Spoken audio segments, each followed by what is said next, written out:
guys, so welcome back to my channel. If you're new to this channel, make sure to hit the subscribe button and also hit the bell icon besides it to get notified whenever I upload a new video.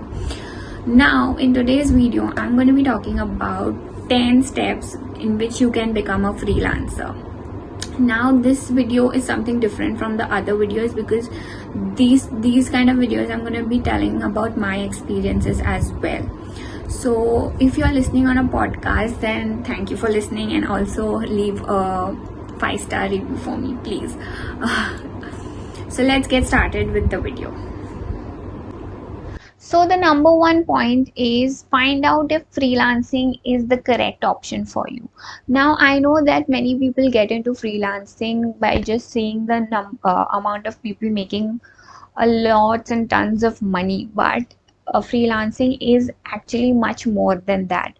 It will take you a lot of hard work, a lot of skills to build that level, and it can happen in 6 months, it can happen in 3 months, it can even take 2 years. So you have to make a very strong decision in regards to if you want to do freelancing or no. Now, when I started my career as an IT developer, I started in an IT company in Mumbai, but unfortunately, I wasn't very happy at that job, and I knew that I wanted to get out as soon as possible. So what I did was I completed my 1.3 years in that company. After that, I resigned from that company and started my freelancing journey. But what I did was I already had 1 or 2 clients with whom I worked with while I was doing the job. And also, if you cannot manage both the things, I totally understand, but take up those kinds of clients which you know that you will be able to handle. I know that some people travel a lot just to get to their job workplace, and it's not possible sometimes to come home and again do the work. So what you can do is you can take work on the weekends and try to find at least 2 to 3 hours on the weekends, because I know that if you are doing a job, it can get really difficult to work on the weekends, because I know you just want to rest at that period of time. But trust me, once you start freelancing, it will be worth it, and you will really feel good that you have some kind of skill to showcase. Coming on to the second point, which is research about the service you want to offer. Now, when I started, I knew that I had the skills of website development. I like graphic designing a little bit. I used to design a lot in Canva. I had also done 2 internships which required me to use Canva. So I was well versed with the tools that were used in the digital marketing world. But when I came into the real freelancing world, things were pretty different. When I used to work with international clients, they had a particular, like, every client you work with will have a different set of requirements. So every client needs a different need, and every client has a different requirement. So managing that can be a task in the beginning, but you need to start with one service. Remember this, I made a mistake of starting with so many services. I used to offer like a tons of services. I used to offer SEO, I used to offer graphic design, I used to offer video editing, YouTube, so many services. Do not overwhelm yourself by offering so many services, because you do not need to offer so many services in order to hit a particular income goal. So make sure that you have one service, but you are really good at that. Coming on to the third point, this is very much required if you want to become profitable. You need to decide a very profitable niche for yourself. Now, what do I mean by niche? If you are a copywriter or if you are a graphic designer, you cannot serve everybody. So make sure that you have a specific target audience in mind. Now, what do I mean by target audience? Your target audience can be anywhere between the age of 18 to 60, or you can have a target audience whose older age, that is 35 to 40. So make sure that you have a very clear target audience. Now the second thing is who exactly is your target audience going to be. So first, for example, if you want to target real estate owners and if you want to run FB ads for them, then make sure that you have a lead generation pipeline of the list of real estate agents in, for example, California. So make sure you extract the list from Google and then you can contact them via cold email or even join Facebook groups or other places where they actually hang out. So you need to be very clear about your niche and your target audience. Now coming on to the fourth point, which is choose a platform. Now this can be a very tricky one because I know there are so many freelancing platforms that are so crowded, especially Fiverr and Upwork. So do I recommend being on those platforms? Now I know that there is a lot of competition on Fiverr and Upwork, but definitely you need to make a profile on these platforms because these platforms are where the clients are and actually they are searching for you on those specific platforms. Apart from that, if you want to do cold outreach, definitely go for cold emailing. Also join Facebook groups. Facebook groups and LinkedIn are two platforms which has helped me get high ticket clients and it can help you get high ticket clients as well. So now choosing a platform is very crucial in the initial first month.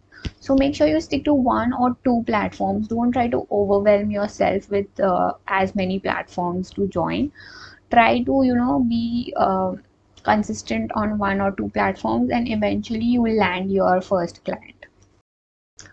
Coming on to the fifth point, which is create a profile. Now, create a very crisp and clear profile. Your profile should reflect what you are doing and exactly should target your main audience that you want to target. Make sure that you specify that I am a copywriter for real estate agents or you run Facebook ads for real estate agents. Why I'm taking real estate is because it's a very profitable niche and you can start if you have some general knowledge about real estate. You can definitely go into that niche because it's super profitable. Apart from that, you can also have create content on social media and create really good solid profiles before you start free. Even before you if even if you're not considering freelancing, having a social media profile is like a portfolio to you. So make sure that you have a very strong profile. I didn't start the video and I started blabbering. Okay, so coming on to this next point, which is the sixth point, determine your rates. Now, this is very important. Um Determining your rates is important because you don't know, like, if you are comfortable charging $3,000 for your particular service. What if you're not comfortable and you do not deliver as you say? I don't want you to be uncomfortable with the rates, and if I tell you to charge $3,000 for your copy, you will charge it, but you won't be confident enough. So try to start with a low ball offer and then try to increase it over time within a span of 2 months or 3 months. Don't directly go and jump and charge higher. If you are pretty confident, if you have years of experience, then definitely if you are entering freelancing after years of corporate experience, then definitely you can charge higher. There is no criteria or rule to it.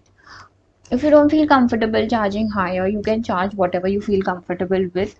Start somewhere. I would say don't hold yourself back to increase your charges after 2 to 3 months. Even I have worked for 300 rupees. Even I have worked for 4,000 rupees per month. So it's no shame that you need to work for that much money in the beginning. Okay. And next part that I want to talk about is have a portfolio. The seventh point is having a portfolio because a portfolio represents your work, previous work. So basically, a portfolio is how the client will judge you. Even if you do not have previous clients or you do not have something to showcase, make sure you have some dummy projects in your portfolio. Now, for portfolio, there are many websites that you can use you. If you are a graphic designer, you can use Behance or Dribble. If you are even your social media profiles, those profiles count as your portfolio. So if you have a great following, then instantly your client will be very impressed that this particular person has a great following, and they'll immediately hire you. So make sure that you have very good profiles, very good portfolio. Coming on to step number 8. um, this is kind of a step which is close to my heart, because in the journey of freelancing, you will get a lot of rejections. Recently, like before 2 days, I gave an interview for a position. It was a remote kind of a position, and the client was from USA, and I was shortlisted amongst the 6 candidates out of the 200 candidates that had applied. But unfortunately, I gave the last round, but I wasn't able to clear that. So I took it as a motivation that I need to work on myself and I need to reach out to more other people. So do not take rejection personally. You it's not that you do not have the skill, but someone out there has much more experience than you, and maybe it's not your time. So it's okay to not always get the job or always close a client, but just remember that do not lose hope and don't stop trying to reach out to clients just because you had one setback. So I hope this was motivational, as well as don't take it as a motivation, but just make sure that you reach out to more and more people, because it's super important in freelance. Coming on to the ninth point, which is setting goals. Now, personally, I prefer setting quarterly goals. Now, every 3 months, I have new set of goals. If I don't achieve one quarter goal, then I reflect on the tasks that I've been doing. I make changes on the tasks that I'll be doing in the next quarter. And so, for example, if I want to earn $1,000 per month, I require how many clients and how much money do I need to charge to those clients. So, for example, I want to charge, say, $350 per client. Then I just require 3 clients in order to achieve my goal of the month. So that way you can start, and then as you go up the scale, you can scale up your prices, and then you can even start offering different services which are higher rates. So do the math, do the calculation, and then charge your price. Now the last and the most important part, if you are an introvert, you definitely need to hear this point, because I also am an introvert and I don't like talking to a lot of people. I mean, I am an introvert and I'm an extrovert. Like, I love talking to people, and I like my own time as well. So if you are someone like that, make sure that you have a dedicated 1 or 2 hours where you are networking on Facebook groups or LinkedIn, or you're talking, or you're commenting on other people's posts, or you're putting value out there. Sometimes, in freelancing is a career where it can get really, really lonely after a certain point of time. Initially, when you are reaching out to clients, when you have consistent work coming in, then it can start feeling lonely, and I don't want you to feel lonely. That is why I have a community of Facebook members. Right now I have about 70 members in that community. I'm trying to be more active in that group. Please bear with me if I'm not.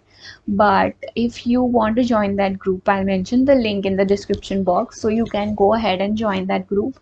It's a freelancing community. Please do not spam that group with your promotional posts. If you have something nice to share, then definitely your posts are most welcome, but do not spam that group. So a community is very important. Try to go out and meet people, try to meet other freelancers, go into meetups, network a lot, because that is super important if you are a freelancer. So I hope this video was super helpful, and if you like this video or podcast, please let me know in the comments, and if you want to see more such videos, then please let me know, and I'll see you next week. Till then, bye bye.